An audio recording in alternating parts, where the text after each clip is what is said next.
जय हिंद दोस्तों। आज हम UP PCS topper Shiv Pratap की कॉपी लेकर के आए हैं जिनका रैंक 4th है और इनका ये एटीएम पद पर चयन हुआ है। तो आज हम देखेंगे कि टॉपर्स जब आंसर राइटिंग करते हैं तो किन किन बिंदुओं का ध्यान रखते हुए आंसर राइटिंग करते हैं और जब हम आंसर राइटिंग करते हैं तो कहाँ कहाँ पर हमसे गलतियाँ होती हैं। ठीक है, तो आज कुछ इस कॉपी से नया सीखेंगे और जो हम गलतियाँ करते हैं उसको जो है इम्प्रूव करेंगे। तो चलिए देखते हैं। देखिए इनकी कॉपी प्रॉपर चेक हुई है। देखिए पहला क्वेश्चन है, देखिए केयरफुली पढ़ना है क्वेश्चन को। देखिए क्वेश्चन एक बार में नहीं समझ में आता है तो 2 से 3 बार पढ़िए, लेकिन क्वेश्चन को समझना बहुत जरूरी है। ठीक है, और क्वेश्चन को समझने के बाद डिमांड और सप्लाई का विशेष ध्यान रखना है, यानी कि क्वेश्चन में जितना पूछा गया है उतना ही आपको लिखना है, ना ज़्यादा लिखना है ना कम लिखना है। ठीक है, इस बात का विशेष ध्यान रखना है। तो चलिए स्टार्ट करते हैं। देखिए पहला क्वेश्चन है, हिमस्खलन क्या है?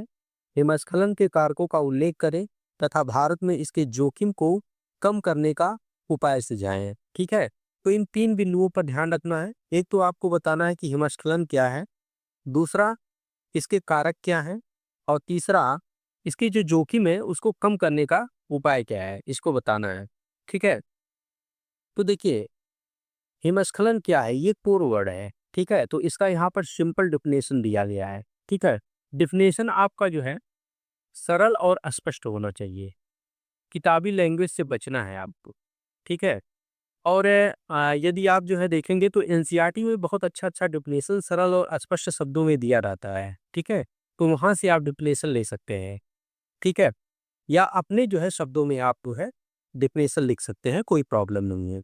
और साथ ही साथ यदि जो है पॉसिबल हो, जहाँ पर आवश्यक हो, आपको लगे कि यहाँ पर हम फ्लो चार्ट बना सकते हैं, डायग्राम बना सकते हैं, मैपिंग कर सकते हैं, तो उसको जो है अवश्य आप बनाइए, क्योंकि इससे आपके आंसर की क्वालिटी इनहेंस होती है, आपको 1 से 2 नंबर ज़्यादा मिलता है।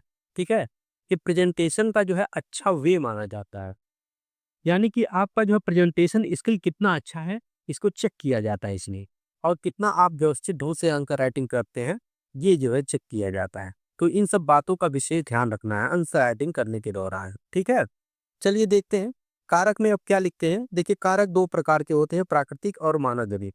तो आपको बुलेट पॉइंट में इस तरह से लिखना है, पैराग्राफ में लिखने से बचना है, क्योंकि इससे आपका वर्ड लिमिट बहुत ज़्यादा कंज्यूम होगा, जिससे आप अपनी बातों को जो है ज़्यादा से ज़्यादा नहीं रख पाएंगे।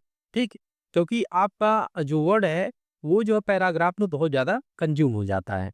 ठीक है, अब देखिए इस तरह से आपको बुलेट पॉइंट में लिखना है। कारक में प्राकृतिक कारक हो गए, उसके बाद देखिए मानव जनित कारक यहाँ पर बुलेट पॉइंट पे लिख दिया गया है। ठीक है, इसी तरह से सिंपल वे में आपको आंसर राइटिंग करना है, और नीचे जो है जोखिम कम करने का सुझाव भी दिया गया है, देखिए। ठीक है, और यहाँ पर भी जो है बुलेट पॉइंट में ही लिखा गया है, कहीं पर भी आपको पैराग्राफ में नहीं दिखेगा। और आपको एक प्रयास और करना है, यहाँ पर एक की और आप ऐड कर लीजिए। जैसे मान लीजिए आप कोई सुझाव दे रहे हैं या कारक दे रहे हैं, उससे संबंधित यदि आपके पास कोई जो है एग्जाम्पल हो, यदि आंसर राइटिंग के दौरान आपको वो एग्जाम्पल जो है याद आ जा रहा हो, तो अच्छी बात है, वहाँ पर आगे जो है लिख दीजिए। जैसे यहाँ पर दिया गया वनोन्मूलन पर रोक। अब इससे संबंधित यदि गवर्नमेंट कोई जो है स्कीम चला रही है वृक्षारोपण वगैरह से संबंधित, तो उसको आप जो है कोट कर सकते हैं यहाँ पर एग्जाम्पल के रूप। ठीक है, इसको एक अच्छा वे माना जाता है, इससे और अच्छा नंबर मिलता है। ठीक है, उसके बाद आपको क्या करना है, 3 से 4 लाइन में आपको कंक्लूड कर देना है। ठीक है, कंक्लूजन देना है, और कंक्लूजन आपका जो है पॉजिटिव वे में होना चाहिए, कंक्लूजन कभी भी निगेटिव वे में नहीं होना चाहिए। ठीक है, इस बात का विशेष ध्यान रखना है। तो यहाँ पर देखिए एक छोटा सा कंक्लूजन दे दिया गया है। चलिए आगे देखते हैं, दूसरा क्वेश्चन देखते हैं।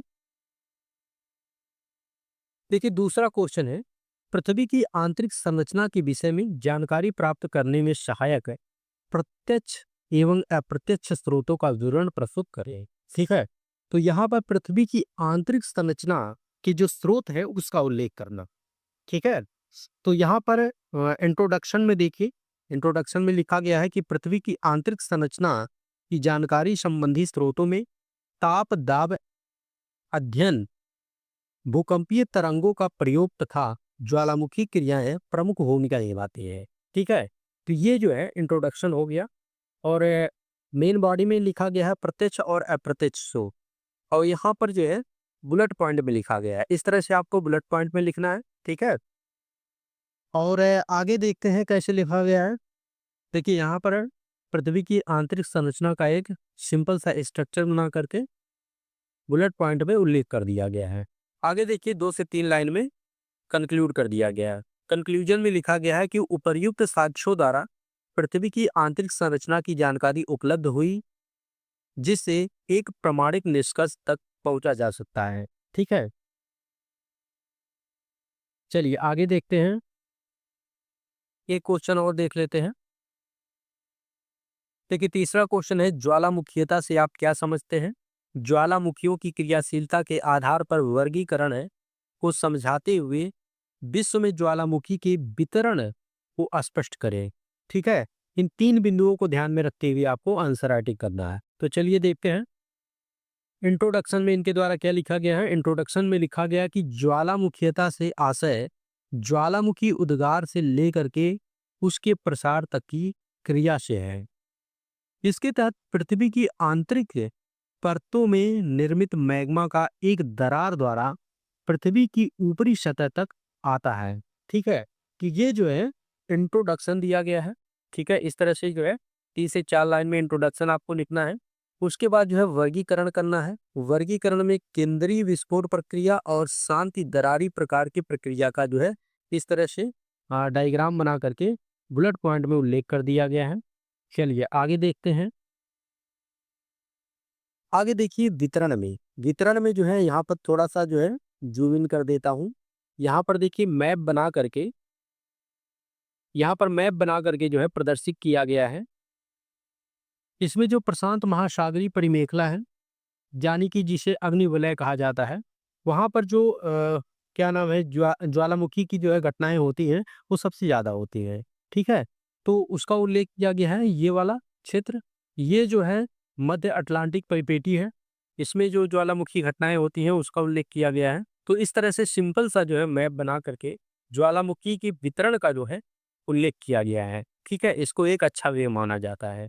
और सिंपल सा यहाँ 2-4 जो है ज्वालामुखियों का उल्लेख कर दिया गया है। उसके बाद जो है आंसर कंप्लीट हो गया है, ठीक है। तो इस तरह से आपको आंसर राइटिंग करना है। आपको प्रयास करना है कि जहां उपयुक्त हो वहां पर आप मैप, डायग्राम और फ्लो चार्ट का प्रयोग करें, और यदि आपके पास कोई एग्जाम्पल हो उस पॉइंट से रिलेटेड तो इसका प्रयोग करें, और सरल और स्पष्ट शब्दों में आंसर राइटिंग करना है, ठीक है। इस सब बातों का विशेष ध्यान रखते हुए आपको आंसर राइटिंग करना है। निसंदेह आपका आंसर भी जो है तापस जैसा इंप्रूव हो जाएगा, ठीक है। देखिए कोई भी आंसर राइटिंग करता तो रातों रात जो है उसकी जो है आंसर की क्वालिटी इन्हेंस नहीं हो जाती है।